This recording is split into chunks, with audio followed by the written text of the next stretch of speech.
Je répète, pour la fiabilité de l'information, nous tous sommes, pour ceux-là qui savent, autant pour moi, d'utiliser les réseaux sociaux, vous avez les noms, vous pouvez aller interroger pour savoir ce qu'ils sont capables de faire. Ouais. N'est-ce pas? Oui. Alors lui, il a dit clairement que voici ce qu'il devrait faire à son niveau. Une plainte internationale auprès de la COBAN, les tribunaux internationaux, FMI, la commission de lutte contre la corruption. Je ne vais pas revenir au genre hier. Hier, il était déjà à Yaoundé pour poser la plainte. Ensuite, on a eu à 15 h la présentation de M. Ndong Obagé Pierre, avocat, professeur de droit à l'université, magistrat hors catégorie, juge de la Cour de cassation, président de l'ONG On ne m'achète pas. Je ne vais pas revenir sur certains détails. J'avance en disant, si vous avez entendu parler, ça c'est sûr et certain, des bien mal acquis, du pouvoir en place du défunt, il est à l'origine. Alors lui, il travaille en partenariat avec l'international, l'avocat de France, particulièrement M. William Bourdon, avocat en criminologie financière, blanchissement d'argent et corruption, qui a pour assistance des différents pays qu'on va vous citer ici. Parce qu'il y a eu une charte, également il y a eu un accord, un protocole d'accord s'il vous plaît. Alors, il nous a entretenus, il nous a dit tout ce qu'on voulait entendre. Malgré tout ce qu'il était en train de dire, on écoutait attentivement, mais ce n'était pas ce qu'on voulait déjà entendre tout au début. Parce que prendre un avocat à l'international, déjà ici, on savait, on a su que les prix allaient de 100 000, 150, et on a tous dit que ce n'était pas possible, n'est-ce pas? Dans tout son plaidoyer, il a commencé, quand il a parlé de l'argent, en disant, vu qu'on avait déjà discuté avec les autres membres des collectifs différents, il a commencé à dire que c'était à 50 000 francs la personne. C'est l'international, hein, jusqu'à preuve du contraire. C'est l'international, hein. Ici on a demandé 150 000. Il a été clair devant tout le monde, et tout le monde, d'un commun accord, on a dit tous non.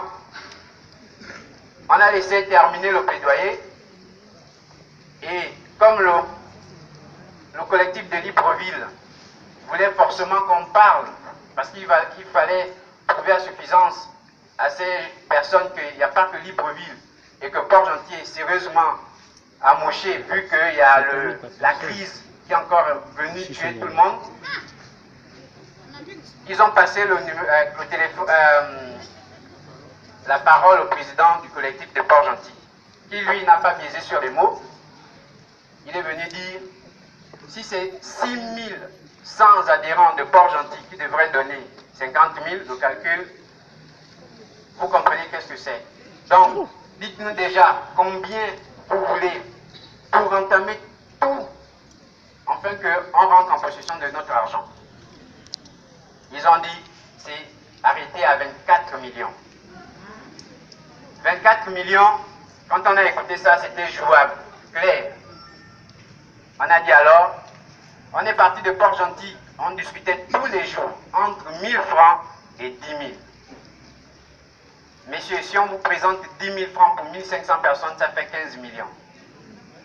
Sur 9 provinces, on aurait atteint le quorum de beaucoup. En plus, ce qui nous exige, ce qui est bien, que les bureaux respectifs devront dorénavant avoir un fonds de roulement. Parce qu'à n'importe quel moment, il peut se permettre d'appeler, de sortir du pays avec les bureaux, parce que ce n'est pas quelque chose qui ne regarde qu'à eux. Ça regarde la population. Ils disent bien, malgré tout ce qu'on va faire, si on n'est pas derrière eux, quand ils donneraient un ordre de faire, on devrait se mettre tant qu'on serait couvert par des documents administratifs. Donc, le calcul fait 24 millions, on s'est arrêté à 10 000, vu que leur quorum était également atteint. Les 3 000 personnes, ils ont. Les 24 millions, ils auront. Le reste, ça permettra au roulement du collectif. Ils ont accepté simplement le protocole d'accord avec 10 000 francs par personne. Alors, tous contents parce qu'on sait qu'aujourd'hui, on ne pouvait pas se permettre de donner plus de 10 000. 50 000, c'était quasiment impossible. Il a accepté. Ce qu'on devrait vous passer comme message aujourd'hui,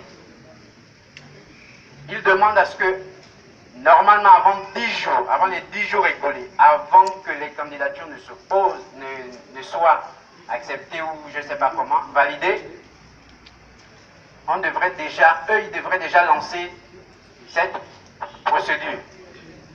Dans cette procédure, il y a 3 choses. Il y a la plainte internationale, le gouvernement compris. Ils vont à parcours en tant que personnel physique et moral. Également, le mandat d'arrêt. Pour la petite histoire, les 2 acolytes de M. Mapako, lui en tant que juge de cassation, il a affirmé de lui-même qu'ils sont bel et bien en prison jusqu'à ce jour. Pour M. Mapako, il a eu une grâce présidentielle. Il est sorti parce que les juges l'ont fait sortir. Un avantage est bénéfique à notre niveau. Il siège aujourd'hui en France. Étant donné que les avocats internationaux qui discutent avec ces différents ONG sont en France, pour eux c'est un atout. À n'importe quel moment, il a l'arrêt et on le met derrière les barreaux. Ils nous ont fait entendre également. La 3e personne à intervenir, c'est M. Leka. Il est dans une ONG Reveil. Lui, il nous a fait savoir qu'on était entièrement dans la raison. Et que quelque part, les gouvernants, sinon les autorités du pays, sont très en faux avec les conventions internationales qu'ils ont signées avec la COBAN, avec la FMI et j'en passe. Pour ouvrir une structure comme BASA, microfinance, il y a des conventions. Ni la FMI ni la COBAN, personne n'a reçu un document disant que au Gabon, il y a une tierce personne, sinon un groupe de personnes qui voudraient ouvrir une microfinance et donner des documents qui valent pour que cette personne soit agréée à exercer ce qu'il a fait comme demande. Pour M. Mapako lui-même, personnellement, c'est un recul de justice. Ça fait de lui quelqu'un qui ne peut malheureusement pas exercer dans la finance. Deuxièmement, il n'est pas gestionnaire de profession, il est pasteur. Il faut avoir un bac plus 4. Donc à lui seulement, ce n'était pas possible. Vu que l'autorité a laissé les choses comme ils sont, et sachant que si ça va à l'international, il y aurait forcément des représailles. La COBAN prête de l'argent dans les pays. Également, les pays ont signé des accords pour que s'il y a des entrées, également ils versent ça à la COBAN ou à la FMI. Eux, ils se sont permis d'ouvrir une structure pareille pour s'amasser tout l'argent sans pouvoir reverser à ce qui revient de droit à ces institutions. Donc la poursuite, elle est claire, elle est simple. Le seul document que nous tous on sait qu'ils ont, c'est un agrément, mais ce n'est pas signé ni de la COBAN, ni de la FMI ou toutes les structures internationales qui ont signé cette convention. C'est au Gabon. Un numéro statistique, c'est celui du Gabon. Un agrément, c'est celui du Gabon, ce qui ne devrait pas être fait. Sur la dénomination de BASA, voilà pourquoi il dit au niveau du ministre des Finances, il y a une abréviation qui devait être ajoutée. EMF. disent c'est emploi de microfinance. Eux, ils ont laissé SARL comme société anonyme, à responsabilité limitée. Et de là, ils sont poursuivables sans problème. Alors, ils tiennent à dire ceci, mais vraiment de rigueur. Ceux-là qui veulent bien qu'on poursuive la chose à l'international, c'est fini de dormir chez soi quand on demande de se lever. Ce ne serait plus nous qui allons vous le demander, ça passera directement à la télévision et puis tout le monde pourra écouter comment ils interviennent. S'ils disent aujourd'hui c'est la grève de la faim, mais c'est la grève de la faim. Voilà, c'est ce qu'on est allé écouter, c'est ce qu'on est venu vous dire. En plus de cela, on ne pourra malheureusement pas dire au plus profond de leur pensée, sinon exactement ce qu'ils nous ont dit. Nous on a pris les grands points, ce qui était essentiel et jusqu'où ça pouvait aboutir. Ils demandent plutôt pour que maintenant, pendant l'élection ou après l'élection, le gouvernement sache à quoi s'en tenir, quel que soit Alpha. Maintenant, entre nous, les personnes jusqu'à aujourd'hui qui n'ont pas voulu adhérer, ou qui n'ont pas pu adhérer, ou qui n'ont pas su qu'il fallait adhérer dans le collectif, à part vos 10 000, comprenez que tôt ou tard, on devrait demander les dossiers de chacune des personnes, n'est-ce pas?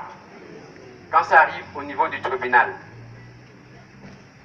Nous, on a un travail qu'on a fait avec les 6 000, vous avez constaté, tout le monde a dit, on n'a quasiment rien fait, on n'a rien gagné, mais je vous dirais qu'on a gagné une chose. Jusqu'à aujourd'hui, ça fait 8 mois, jusqu'à aujourd'hui, on parle de BASAR, à cause de Port-Gentil et les 6 000 francs que vous aviez donnés. Aujourd'hui, on cherchait à avoir quelqu'un qui pouvait nous prendre moins et qui pouvait apporter ce problème aussi loin que possible.